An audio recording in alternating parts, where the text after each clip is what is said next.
ৰাজ্যজুৰি উদযাপন কলাগুৰু বিষ্ণু ৰাভা দিৱস। বিপ্লৱী শিল্পীগৰাকীক স্মৰণ প্ৰান্তে প্ৰান্তে। ৰাভা সংগীতেৰে মুখৰিত ৰাজ্য।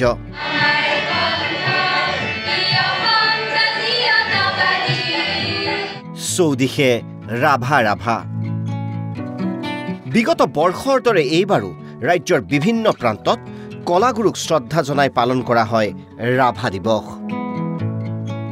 1969 চনৰ 20 জুনত কলাগুৰু বিষ্ণু ৰাভাই পৃথিৱী এৰি গুচি গৈছিল অনন্ত ধামলে। সেয়েহে 20 জুনত শিল্পীগৰাকীৰ স্মৃতিত অসম চৰকাৰৰ সাংস্কৃতিক পৰিক্ৰমা বিভাগেও নলবাৰী জিলা প্ৰশাসনৰ উদ্যোগত উদযাপন কৰে ৰাভা দিৱস। অসমীয়া জনজীৱনৰ সাংস্কৃতিক, শৈক্ষিক, বৌদ্ধিক ক্ষেত্ৰত অৱদান আগবঢ়োৱা মহান শিল্পীৰ সোঁৱৰণত বিভিন্ন দল সংগঠনে উদযাপন কৰে ৰাভা দিৱস। বৰহমপুৰৰ শ্ৰীমন্ত শংকৰদেৱ মিছন অন্ধ বিদ্যালয়ত ৰাভা দিৱসত সংগীতেৰে জীপাল হ'ল চৌদিশ।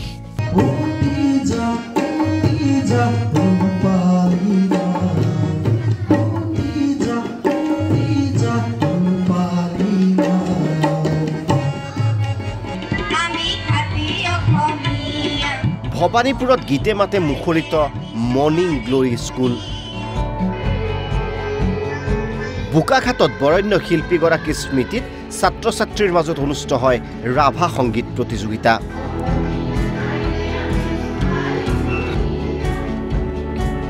বঙাইগাঁৱৰ অভয়াপুৰী, দক্ষিণ শালমাৰা, চাবুৱাৰ ভৰলুৱাত, ধেমাজিৰ বৰদলনি, ডিমা হাছাও, দবকা, কাজলগাঁও, কাৰ্বি আংলং আদিতো অনুষ্ঠিত হয় ৰাভা দিৱস। মাজুলী, সপ্তঋষি গুৰুকুল আৰু মাৰ্ঘেৰিটাত অসম সাহিত্য সভাই কেন্দ্ৰীয়ভাৱে উদযাপন কৰে ৰাভা দিৱস।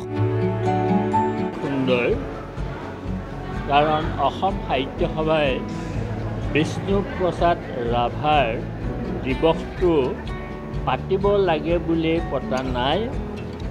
সভাই এইটো কথা অনুভৱ কৰে যে শিল্পী, সুন্দৰ আৰু সত্য এই তিনিওটাৰ অসম সাহিত্য সভা হৈছে সহযাত্ৰী। সভাপতিত্ব কৰে ডক্টৰ বসন্ত কুমাৰ গোস্বামীয়ে। সমান্তৰালভাৱে মৰাণ, নগাঁও, নাৰায়ণপুৰ, নাজিৰা, তেজপুৰ, টিহু, তিতাবৰত আয়োজন কৰা হয় ৰাভা দিৱস। লগনো কলি গ'ল তেওঁ যে নহ'ল কোৱা, মনৰ কথাটি মোৰ হিয়াত বুকুতে থোৱা।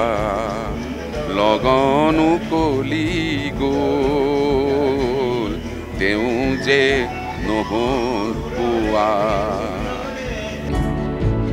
মহানগৰী গুৱাহাটীৰো বিভিন্ন স্থানত উদযাপন কৰা হয় বিপ্লৱী শিল্পীগৰাকীৰ স্মৃতিত ৰাভা দিৱস।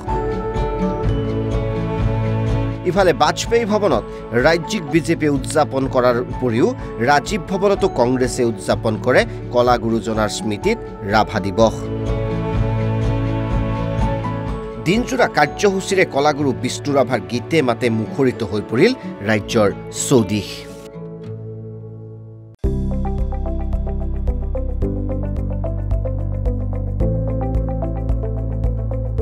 NB নিউজ, সহজ সৰল ভাষাত নৱভাৰতৰ কথা।